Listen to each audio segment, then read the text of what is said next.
नमस्कार. निखिलेश मराठी या यूट्यूब चॅनलमध्ये आपलं स्वागत आहे. तर आज आपण कथा ऐकणार आहोत. गुदगुल्या या कथासंग्रहातील द मा मिरासदार लिखित चल नाना चल. तर चला तर सुरुवात करूया. कंपनीची बैठक रोज भरत होती आणि थोडा वेळ चालून मोडत होती. कसलीच रंगत येत नव्हती. तेच विषय चघळले जात होते. तीच माणसे बोलत होती. तेच ते अभिप्राय व्यक्त होत होते. कंटाळा येत होता. पूर्वीसारखी हाय क्लास मजा राहिली नव्हती. नवे काही घडतच नव्हते आणि कशासंबंधी बोलावे हे मंडळींना कळत नव्हते. बैठक न रंगण्याची आणखीही काही कारणे होती. कंपनीचा मुख्य आधारस्तंभ बाबू पैलवान तोच परगावी गेला होता. त्यामुळे निम्मी मजा गेली होती. नाना चेंगटही बरेच दिवस येत नव्हता. तो थोडा आजारी आहे असे कुणीतरी सांगितले होते, पण चेंगटाची कुठलीच गोष्ट कुणी फारशी मनावर घेत नसे. त्यामुळे त्याच्या आजारपणाचीही कुणी दखल घेतली नव्हती. असेल काहीतरी, कमी जास्त खाल्ले असेल आणि अजीर्ण होऊन गडी उताना पडला असेल, नाहीतर कुठल्या तरी उचापतीत हातपाय मुरगळून घेतला असेल. दुसरं काय असणार? काहीही असो, तोही येत नव्हता. त्यामुळे बैठक अळणी वाटत होती. रोज मंडळी घनामास्तराच्या कट्ट्यावर जमत होती. 4-2 शब्द बोलत होती. बराच वेळ एकमेकांच्या तोंडाकडे पाहत मुकाट्याने काढत होती. कंटाळा आला होता. त्या दिवशी रात्री बाबू बैठकीत अचानक दाखल झाला आणि सगळ्यांची कळी खुलली. आत्ता काही जगण्यासारखे आहे असे एकदम वाटू लागले.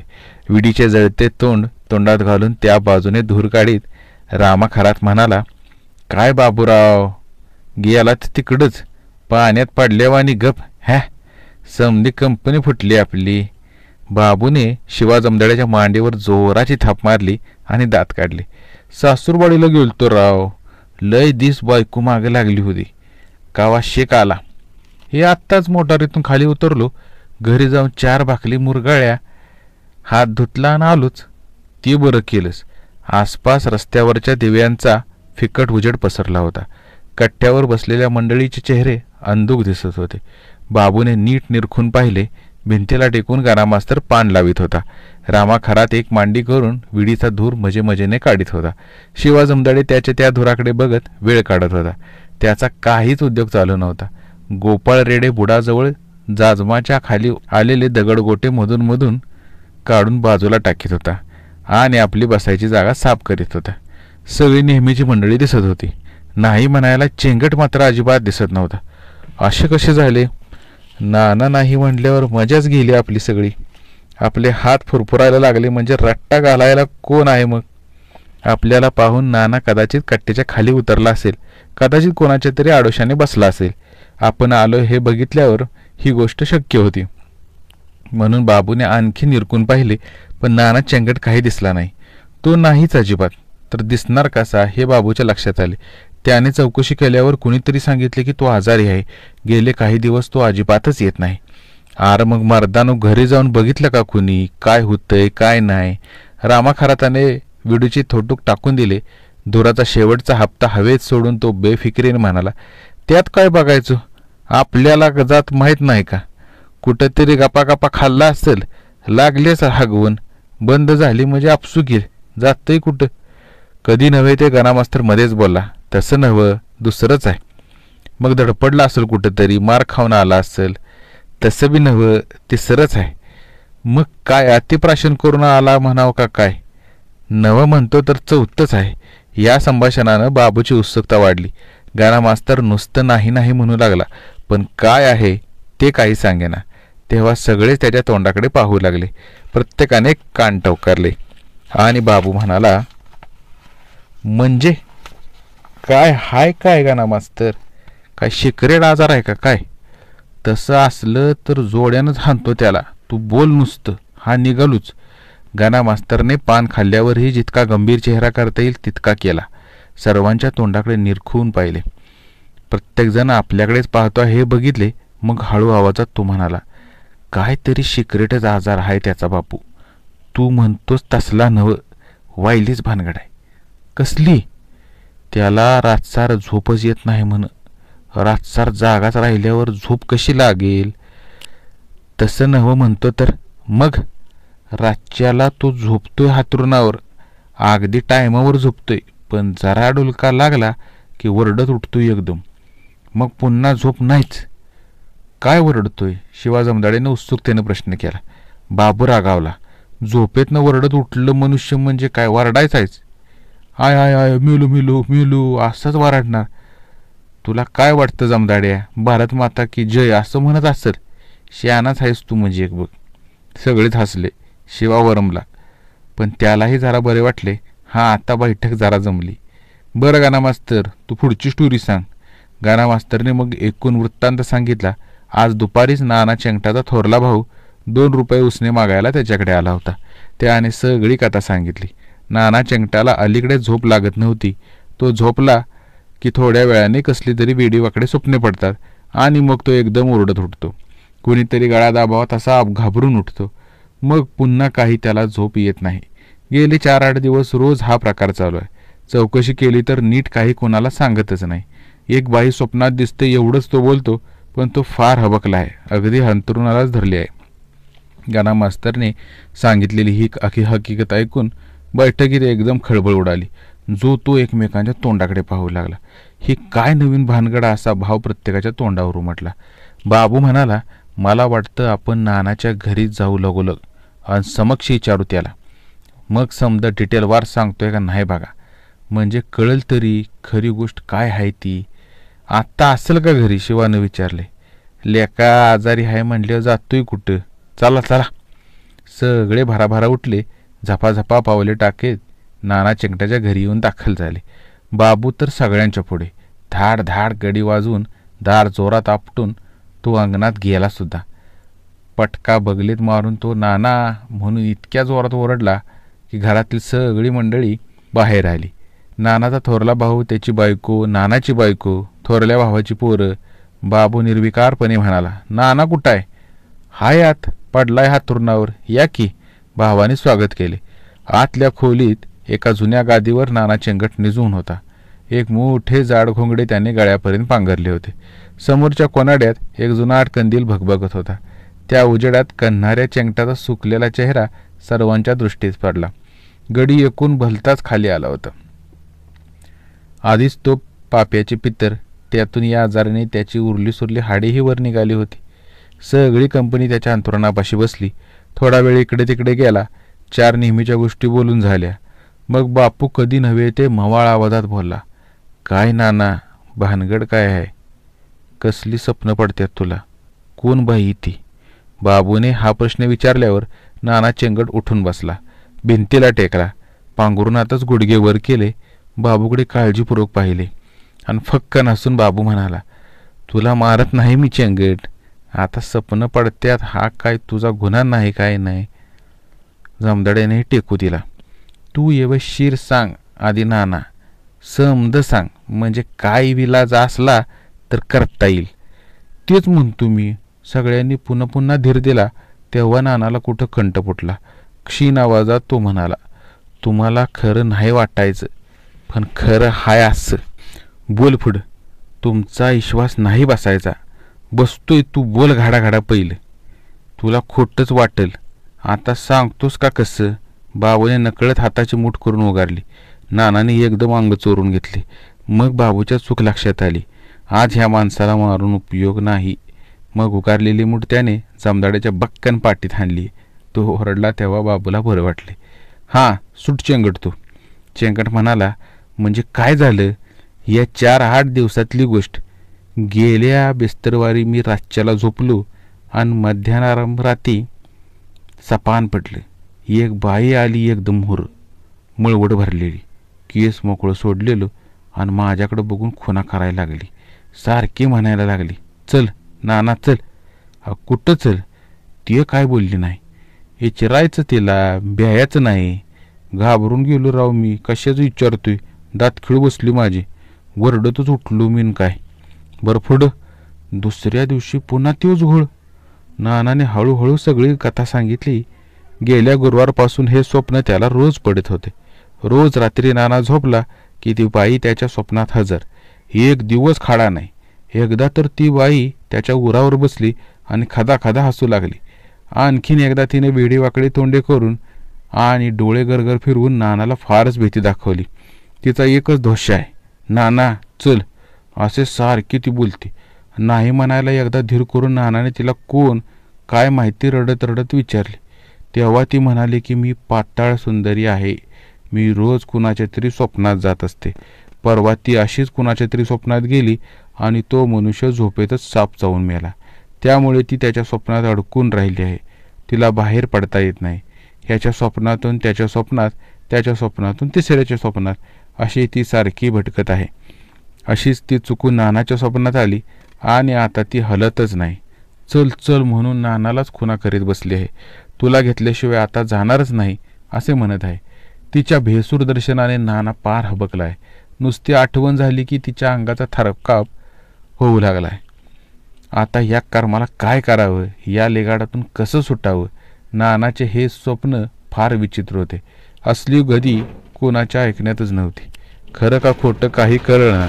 नानाचे हे स्वप्न फार विचित्र होते. असली गोष्ट कधी ऐकण्यात आली नव्हती. खरं का खोटं काही कळेना. शिवा जमदाडे पुढं सरकला. नाना तुला सपान पडतंय का खरंच एखादी बाई येत्या? नीट विचार करून बोल. सपानच पडतंय. नानाने मुंडे हलावली. नाहीतर हाडळ बिडळ येत असेल एखादी. ती बसत असेल तुझ्या उरावर. हाडळ म्हणल्यावर तर नानाला फारच भीती वाटली. त्याचे हात पाय लटालट कापू लागले. त्याने पुन्हा पुन्हा मान हलवून निषेध व्यक्त केला. छे छे, हाडळीला काय उद्योग नाही का दुसरा माझ्याकडे यायला? तू भिवू नकोस नाना. अरे हाडळ असेल ना तर आपल्याकडे पॉवरफुल ती उरुष आहे. तू मिनटात तिला पळवून लावतोय. तू नुसतं वही म्हण. सगळ्यांनाच ही गोष्ट पटली. गावात नुकताच एक नवीन देवऋषी आला होता. चांगलाच जबरदस्त होता. कुठलेही भूतपिशाचे ताबडतोब पळवून लावण्याची त्याच्यात ताकद होती. एकदा तरी एकाला डबल भूत लागले होते. तेही त्याने हाकलले होते म्हणून वंदता होती. हडळी तर त्याच्यासमोर उभ्याच राहत नसत. एकदम किंकाळी फोडून पळ काढत असत. नानाला दिसणारी बाई स्वप्नातील नसून हडळ असेल तर काम सोपे होते. म्हणून सर्वांनी परोपरीने नानाची समजूत घालण्याचा प्रयत्न केला. पण नाना काही कबूल होईना. तो सारखा स्वप्नातील बाई हेच घोकत राहिला. आता बाबूला बळ चढले. तू मर्दा लई पेंदरट चेंगट. एक थोबाडीत ठेवून द्यायची चिनान पळाली असती. तू बाई बघितली नाहीस म्हणून बोलतोयस. एवढं बोलून नानाने तोंड चिमणी एवढं केले. ही मस्करी करायची टाईम नाही बाबानू. कसेही करा पण मला वाचवा. मंडळी गंभीर झाली. चेंगटाचे दुखणे खरे आहे हे सर्वांना मनोमन पटले. अशा संकटाच्या वेळेला त्याला मदत करायला पाहिजे यात शंका नाही. त्या भयंकर बाईच्या तावडीतून त्याला सोडवले पाहिजे. बाबू गंभीरपणे म्हणाला, तू काय काळजी करू नको चेंगट.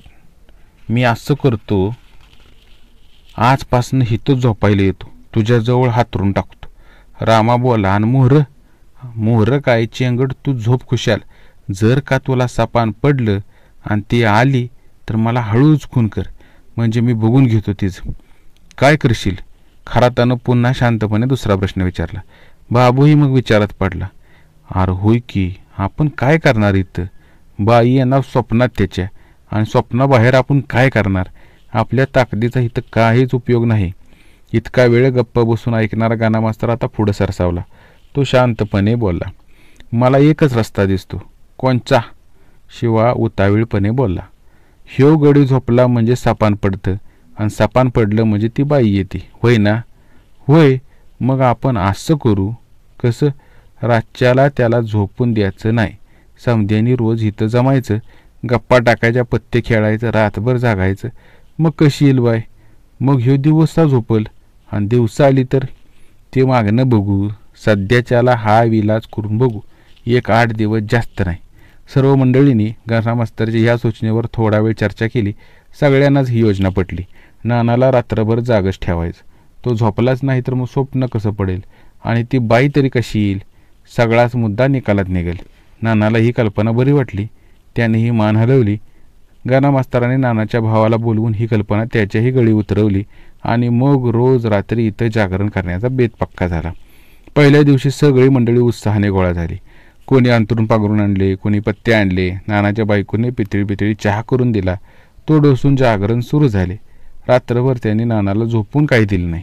एवढेच नव्हे तर हातरुणावर थोडे आडवेही होऊन दिले नाही. बसून बसून त्याचे अंग ताठून गेले. चांगले फटफटले. उन्हे ओसरीवर आली तशी एक एक मंडळी हल्ली. आपापल्या घराकडे गेली. नानाला जागरण झाले होते त्याचे डोळे चुरचुरत होते, पण स्वप्न न पडल्यामुळे त्याच्या तोंडावर जरा तजेला होता. दिवसा त्याला नकळत डुलकी लागली, पण कसलेच स्वप्न पडले नाही. त्याला चांगली झोप लागली. मग मात्र त्याला खरोखर हुशारी वाटली. हा उपाय नामी होता. रात्री जागावे आणि दिवसा झोपावे, म्हणजे ते वाईट स्वप्न पडायलाही नको आणि ती पाताळ सुंदरी पुन्हा दिसायलाही नको. असे काही दिवस नियमाने केले तर तिला स्वप्नात यायलाच मिळणार नाही. मग चडफडत ती निघून जाईल. करते काय मग मिट्टा. दुसऱ्या दिवशी रात्री पुन्हा मंडळी जमली तेव्हा गणा मास्तराने उत्सुकतेने विचारले, काय नाना, दिवसा काय घडामोड? नाना उत्साहाने म्हणाला, दिवसा काय नाही. टवळी अजिबात आली नाही. येईलच कशी, बरोबर नाक दाबले तिचं. त्या दिवशी रात्री पुन्हा जागरणाचा कार्यक्रम झाला. दिवसा न झोपलेली काही मंडळी पेंगू लागली. तेव्हा बाबूने पाठीत दणके घालून एकेकाला जागे ठेवले. ते दणके बघून नाना आपोआप जागला. उजाडेपर्यंत गप्पा मारीत पत्ते खेळत राहिला. तो झोपलाच नाही. अर्थातच कसलेही स्वप्न पडले नाही आणि त्या भयंकर बाईचे दर्शनही झाले नाही. दिवसा त्याने पुन्हा डुलक्या घेतल्या. कसलेही स्वप्न नाही, काही नाही. मग मात्र नानाला खरोखरच हुरूप साडला. आता आपली जवळजवळ सुटकाच झाली आहे असे त्याला मनोमन वाटू लागले. अशा आणखीन 2 रात्री गेल्या. नानाला हळूहळू गुण येऊ लागला. पण एक एक मंडळी कंटाळू लागली. नानाबरोबर रोज रात्री आपल्यालाही जागरण होऊ लागले आहे आणि त्यामुळे रोज दिवसभर आपल्यालाही झोपा काढाव्या लागत आहेत हे सर्वांच्या ध्यानी येऊ लागले. हे असे आता किती दिवस चालायचे? दिवसा आपल्या कामधंद्याला काही वेळ पाहिजे का नको? पण अजून बाबूचा उत्साह कायम होता. इतर मंडळी थोडी पेंगली तरी तो जागा राहायचा. पेंगणाऱ्या मंडळींना हलवून हलवून मारून ठोकून जागा करायचा. 4 दिवसांनी त्यालाही डोळे उघडे ठेवणे जड जाऊ लागले. मग गणा मास्तराने सरळ भजनी पार्टीच बोलवली. त्यांच्या टाळ कुटण्याने आणि संगीत आरड्यावरड्याने ही मंडळी तर जागीच राहिली, पण नानाची सगळीच गल्लीच खडबडून उठली. त्यांनाही जागरण घडू लागले. रात्रभर नुसता गोंधळ होऊ लागला. जवळपासच्या लोकांच्या तक्रारी, भांडणे यांचा गदारोळ उडाला. नानाचे हे विचित्र दुखणे सगळ्या गावाला ठाऊक झाले. या 8 दिवसात नानाची तब्येत मात्र सुधारली. त्याला पुष्कळच बरे वाटू लागले. अखेर 8 दिवस संपले आणि मंडळीने सुस्कारा सोडला. सुटलो एकदाचे, आता आपण घरोघर झोपायला मोकळे झालो. नानाची बाईही गेली. चला, काम निकालात निघाले. रात्रभर आपापल्या घरी झोपून मंडळी दुसऱ्या दिवशी कट्ट्यावर जमली तेव्हा सगळ्यांनाच फारच हुशारी वाटत होती. आपणच एका मोठ्या दुखण्यातून उठलो असे बहुतेकांना वाटत होते. गणा मास्तराच्या डोकेबाजपणाची तारीफ चालली होती. गणा मास्तर हसत पुकाने ती ऐकत होता. सगळे चेंगटाची वाट पाहत होते. त्याने आज बैठकीत यायचे कबूल केले होते. तो अजून का बरे आला नाही? फार उशीर झाला तसा गणा मास्तर अस्वस्थ झाला. मीच जाऊन घेऊन येतो त्याला असे सांगून तो उठला आणि झपाट्याने चेंगटाच्या गल्लीकडे गेला. सगळे त्याची वाट पाहत थांबले. करमेना, वेळ जाईना म्हणून बाबूने डोके झाडून झाडून त्यातली 2 चिमट तांबडी माती बाहेर काढली. रामा खराताने 1-2 बिड्या उडून बघितल्या. शिवा जमदाड्याने हातानेच पायाची बोटाची नखे काढली. गोपाळ रेडे थोडा वेळ पेंगला. मग गणा मास्तर आला तो एकटाच आला. त्याचा चेहराही गंभीर दिसला. बसल्या बसल्या तो म्हणाला, सगळं बोंबलले की र. म्हणजे काल नाना नेहमीप्रमाणे रातचा झोपला तर पुन्हा स्वप्न पडलं आणि पुन्हा ती बाई आली स्वप्नात. वर नानाला म्हणत्या, तू मला येऊ देत नाहीस का? थांब, तुझं चांगलं कांडण काढते. कोण म्हणलं? चेंगटच सांगत होता. लय घाबरलाय मला म्हणला. आता काय माझी धडगट नाही. ती बाई मला घेऊन जात्या, अगदी कायमच घेऊन जात्या. आता कसं करावं? गणा मास्तरने सांगितलेला हा वृत्तांत ऐकून वातावरण एकदम गंभीर झाले. सगळीकडे स्तब्धता पसरली. कोणीच कुणाशी बोलेना. एकूण हे प्रकरण आपण समजतो ते तितके साधे नाही, गंभीर आहे. नाना चेंगटाची ह्यातनं सुटका होते का नाही? किती बाई त्याला खरोखरीच घेऊन जाणार?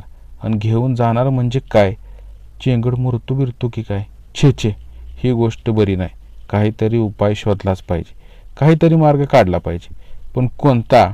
पुन्हा नानाला जगवायचे ते जमण्यासारखे नव्हते. मग काय करावं?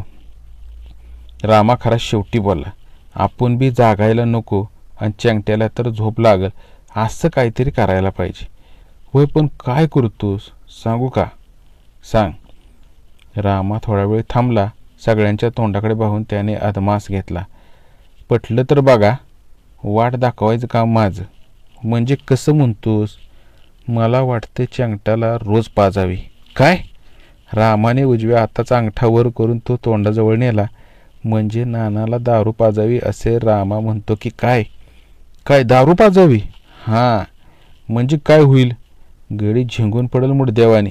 सकाळपतूर भानगड नाही. चापान पडतंय कशाला? बाबू या गोष्टीचा निषेध करण्याच्या विचारात होता, पण बहुतेकांना खराताच्या सूचनेत तथ्य वाटलं हे त्याच्या ध्यानात आले. मग तो पुढे काही बोललाच नाही. पण नाना घेईल का? चट्ट घेतंय. मागं तर मला आणून दे म्हणून मागं लागला होता त्या खंडूच्या. अरे त्याच्या मायला, मग 5 की पडू दे गडी हाल्ट होऊन. दारूला भिवून बाई पळाली तर चांगलंच आहे. बोलता बोलता विचार पक्का झाला आणि चेंगठाला तीर्थ द्यायचं ठरलंही. ते कुठे मिळेल ही फारशी चिंता नव्हती. गाव तयारच होते. खानावे तिथे बाटली निघत होती. तो मुद्दा नव्हता. चेंगट ही गोष्ट करायला आडेवेढे घेईल अशी बाबूची कल्पना होती. प्रत्यक्षात उलटच घडले. त्याने मोठ्या हौसेने ती गोष्ट मान्य केली. इतकेच नाही, एकामागून एक ग्लास भराभर इचवून त्याने एकदम आरडाओरडाही सुरू केला. त्या दिवशी रात्री नानाने घरात फार दंगा केला. थोरल्या भावाला कधी नव्हे त्या शिव्या दिल्या. बायकोला चोपून काढले. फार काय बाबू पैलवानालाही त्याने चोपून काढण्याची तंबी दिली. फार माजलास काय रे बाब्या तू, अशी भाषा काढल्यावर मात्र बाबूने त्याला 2 दणके ठेवून दिले. मग मात्र जो तो हातरुणावर पडला. हालचाल न करता मुडद्यासारखा पडून राहिला. सकाळपर्यंत उठलाच नाही. रात्री त्याला स्वप्न पडले की नाही आणि स्वप्नात ती बया आली की नाही या चौकशी करायची इच्छा होती. पण दिवसभर कुणालाच नानाच्या घरात जायचे धाडस झाले नाही. एक तर नानाने घरात दंगा केला होता, त्यामुळे घरातली माणसं सगळ्या कंपनीच्या नावाने ठाणाणा करीत होती. आणि दुसरे म्हणजे सगळ्या आळीत या प्रकारचा गवगवा झाला होता. रात्री गाणा मास्तरांना बाबू भेटायला आल्यावर चेंगट रुसल्यासारखी मुद्रा करून म्हणाला, काय लेकानू, आम्हाला तुम्ही इतकी दारू पाजायची होई? काय ताळमेळ मर्दनू. थोरल्या भावाला बी शिव्या दिल्या म्या. ती जाऊ दे, झोप तर फर्स्ट क्लास लागली ना. चेंगटाचा चेहरा रडवेला झाला. गाणा मास्तर, मरतोय मी आता. माझी काही धडगड दिसत नाही. कार बाबा? आली ना सटवी स्वप्नात झिंगल्यावानी राव. दारू पेलेलं माणूस कसं नाचतंय तसं नाचाय काय लागली. आरळ आरळ बोलाय काय लागली. धुमाकूळ नुसता. अंगावचे कपडे काय काढायला लागली. बाबूला आश्चर्य वाटले. मग सांगतोय काय? मी डोळं घट्ट मिटून घेतलं. जोर जोरात वरडत्या, चल नाना, नाना चल. खाडकन उतरली राव माझी. पुन्हा रातसार जागा मी. गाणा मास्तर बाबू सगळेच विचारात पडले. हे प्रकरण भलतेच विचित्र आहे. काही करा, बाई काय हलत नाही. या नानाला कसल्या पेचात धरलंय तिनं.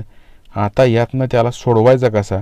आपण तर बाबा हात टेकलं. नाना हताश होऊन म्हणाला, काहीतरी करा पण सोडवा मला, नाहीतर मी काय जगत नाही लय दिस. बरं बघू. एवढं सांगून दोघे बाहेर पडले. आता मात्र कुणीतरी मांत्रिक देवऋषी आणल्याशिवाय गत्यंतर नाही हे निश्चित झाले. देवऋषाने सगळी हकीकत ऐकली. नानाला पाहिले. त्याचाही चेहरा गंभीर झाला आणि तो म्हणाला, हाही एक प्रकारचं भूतच. हाडळच आहे पण जरा खवट जातीची आहे. प्रत्यक्ष भेटत नाही माणसाला, स्वप्नात येऊन त्रास देते. मग आता तुम्ही बिनगोर राहा. जरा टाईम लागेल, पण मी करतो व्यवस्थित समज. बराबर त्या बायला काढून लावतो. काय करता? तुम्ही बघा तर खरं, पण 1.25 रुपयांनी नाही भागायचं. रुपशी 101 मोजावंच लागतील. काय असेल ते देऊ, पण गुण आला पाहिजे. दमादमा येईल. बाबू म्हणाला, भूत स्वप्नात जातात, मग माणसाला जायला काय हरकत आहे? तुम्ही मला त्याच्या स्वप्नात घालावा, म्हणजे मी झेंझाच बोलतो सटवीच्या. बाबूचे हे बोलणे देवऋषाने हसण्यावारी नेले. मग देवऋषाचे उपचार सुरू झाले. आधी काही दिवस नानाने गंडेदोरे केलेच होते. पुन्हा नव्याने सुरू झाले. देवऋषी रोज येऊन मंत्र टाकू लागला. मंत्रलेले पाणी प्यायला देऊ लागला. एकदा कुठला तरी ताईत बांधून गेला. एकदा त्याने 10-5 लिंबे कापून टाकली. दहीभाताचा नैवेद्य गावाबाहेर ठेवला. सकाळ संध्याकाळ सगळे प्रकार झाले. रोज सकाळी तो नानाला विचारे, काय कमी आहे का? नाना रडकोंडीला येऊन म्हणे, कशाचं कमी राव, रोज इथे ती इथेच. खादा खादा हसत्या, भ्या दाखवत्या. काल हातात हाडकच घेऊन आली कुठून तरी. चल नाना चल म्हणाली, नाहीतर उद्या माणसाची कवटी जाणते म्हणाली. मग देवऋषी म्हणायचा, तुम्ही घाबरू नका, आज मी मंतरलेले पाणीच टाकतो तुमच्या डोक्यावर, मग तर झालं. काय करताल ते खरं. देवऋषाने सगळे प्रकार करून पाहिले. शेवटी तो नानाच्या भावाला म्हणाला, मध्यानरात्रीला सपान पडायच्या टायमाला डोसकं खाली आणि पाय वर असं निजवा, त्याला 1-2 घंटे बांधून ठेवा. काय होतंय मला सांगा.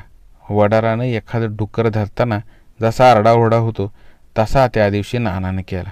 पण बाबूने त्याला उलटा बांधून ठेवलाच. खुंटीला पाय बांधले आणि खाली डोके पक्के राहील अशी व्यवस्था केली. नानाने केलेला ठाणाना कुणी ऐकून देखील घेतला नाही. त्या दिवशी रात्री हाच दंगा जोरात झाला.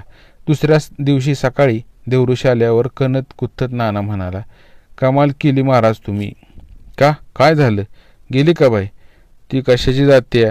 दुसरी एका बाईला घेऊन आलती काल. हे ऐकल्यावर देवऋषी जो ताडकन उठला तो घराबाहेर पडला. हान बेगार पुन्हा काही परत आलाच नाही.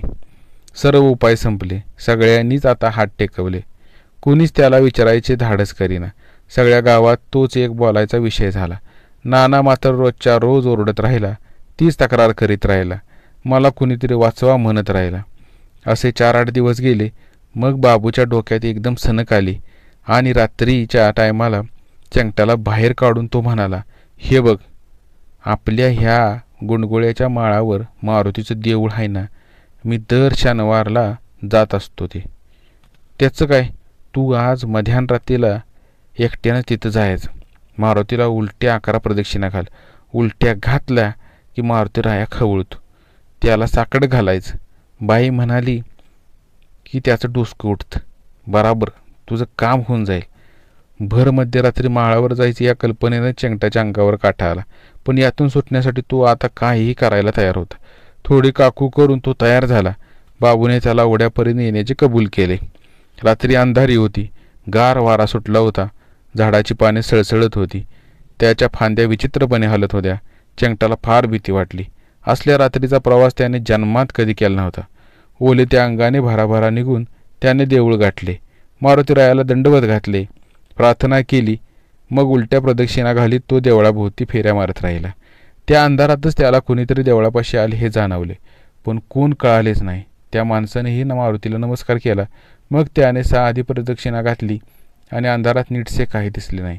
शेवटी उलट प्रदक्षिणा घालता घालता नाना एकदम त्या माणसाला धडकला. एकदम त्याचे टाळके ठाण करून त्या माणसाच्या डोक्यावर आदळले.